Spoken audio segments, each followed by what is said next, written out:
Estados Unidos ha ordenado un nuevo despliegue militar, un buque lanzamisiles y un submarino nuclear llamado USS Newport News. Este despliegue militar se va a unir a la Fuerza Naval, a los 6 buques que ya había enviado la semana pasada.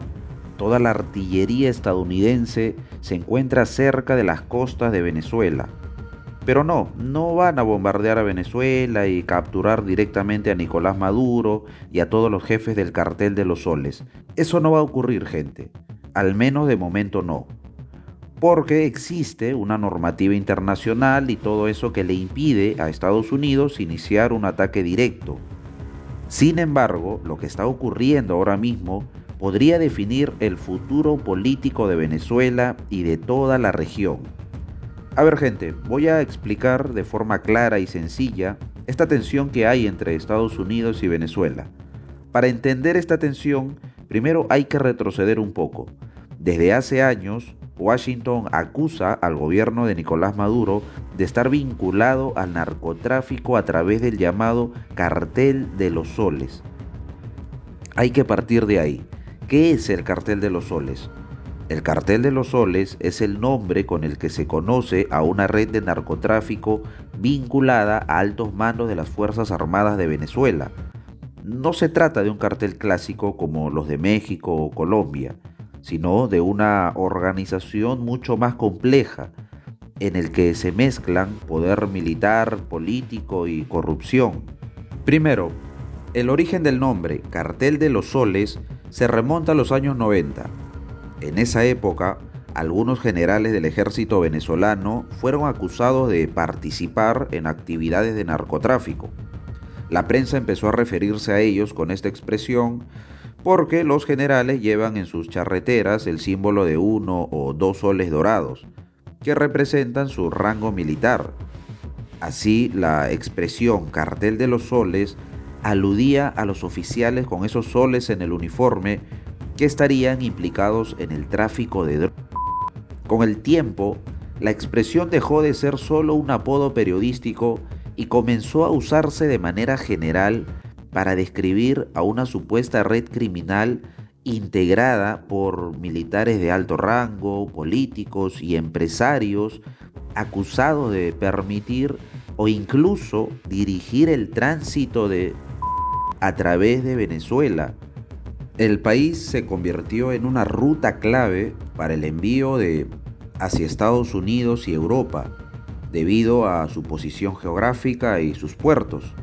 Según denuncias e investigaciones internacionales, el Cartel de los Soles no solo facilitaba el paso de la proveniente de Colombia, sino que también controlaba pistas clandestinas, rutas marítimas y acuerdos con otros carteles de la región. Organismos como la DEA y el Departamento de Justicia de Estados Unidos han señalado a importantes figuras del gobierno venezolano como presuntos involucrados. Incluso algunos han sido acusados formalmente por conspiración para traficar drogas.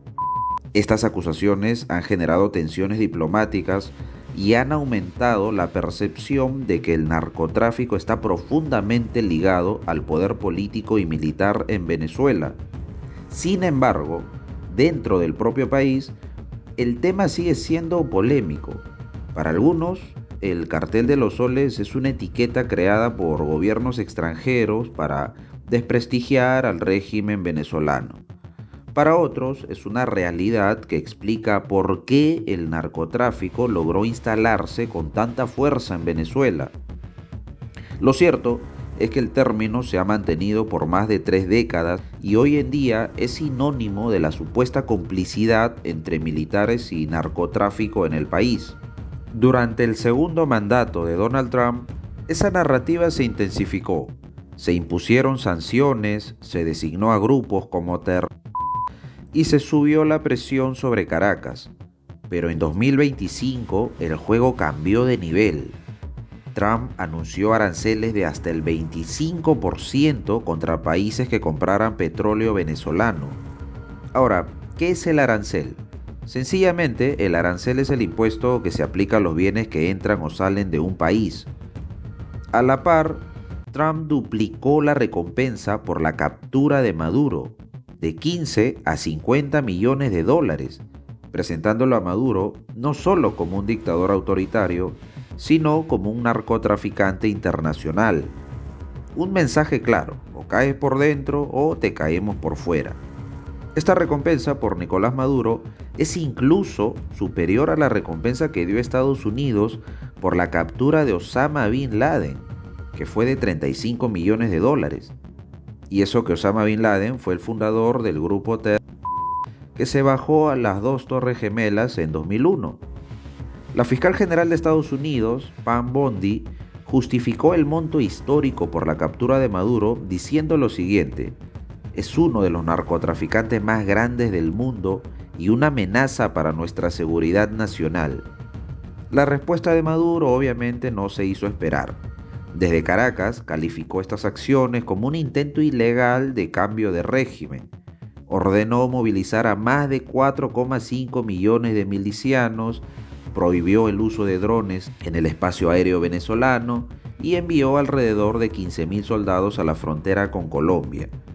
El mensaje de Maduro también era claro: aquí no entran sin pelear. Pero lo que realmente encendió las alarmas fue el movimiento militar de Washington. En agosto, la Casa Blanca desplegó 3 destructores de misiles en el Caribe, acompañados de submarinos, buques anfibios y miles de marinos. Oficialmente, la operación está dirigida a combatir el narcotráfico en la región, pero para muchos analistas se trata de un pulso directo contra Maduro. Imagina el escenario: barcos estadounidenses apuntando hacia la costa venezolana, y del otro lado un país armado hasta los dientes con milicias y tropas movilizadas. Una imagen que nos recuerda a los años de la Guerra Fría. Dos países exhibiendo su fuerza militar sin atacarse directamente. Lo interesante es que, mientras Estados Unidos endurece sanciones y exhibe fuerza militar, al mismo tiempo permite que Chevron, una compañía petrolera estadounidense, retome operaciones petroleras en Venezuela.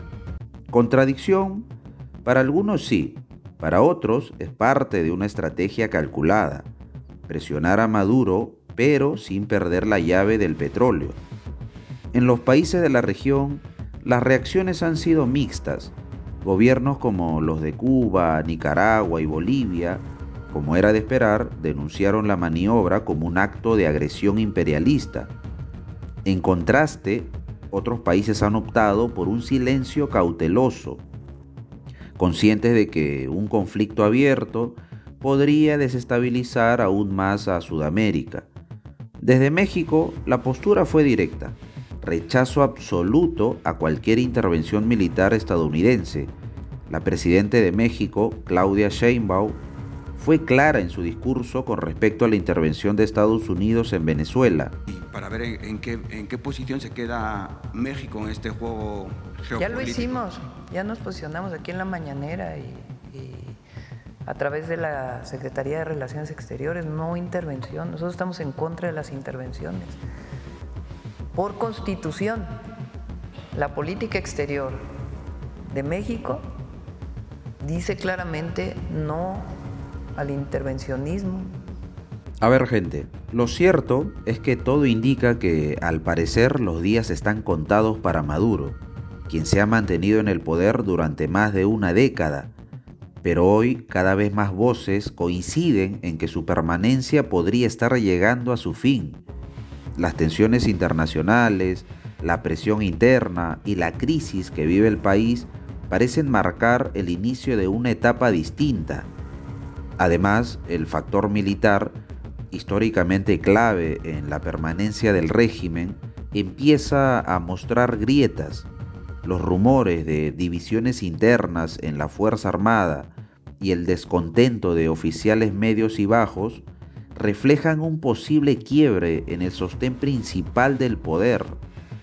Todo esto coloca a Nicolás Maduro en una posición cada vez más frágil. Su caída ya no parece un escenario lejano, sino una posibilidad que muchos consideran cercana.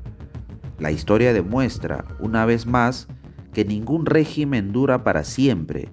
La posible caída de Nicolás Maduro no solo significaría el fin de una etapa de crisis y represión, sino también la oportunidad de comenzar de nuevo. Un futuro distinto es posible.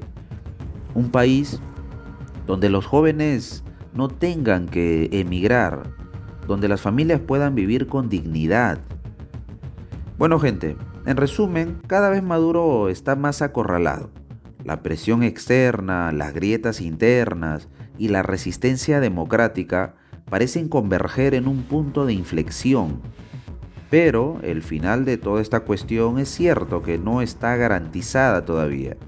Solo queda decir: fuerza, hermanos venezolanos, la esperanza está viva. Eso sería todo de mi parte en esta ocasión. Gracias por ver, suscríbete, comparte el video y todo eso que ya sabes. Un abrazo, nos vemos, chao.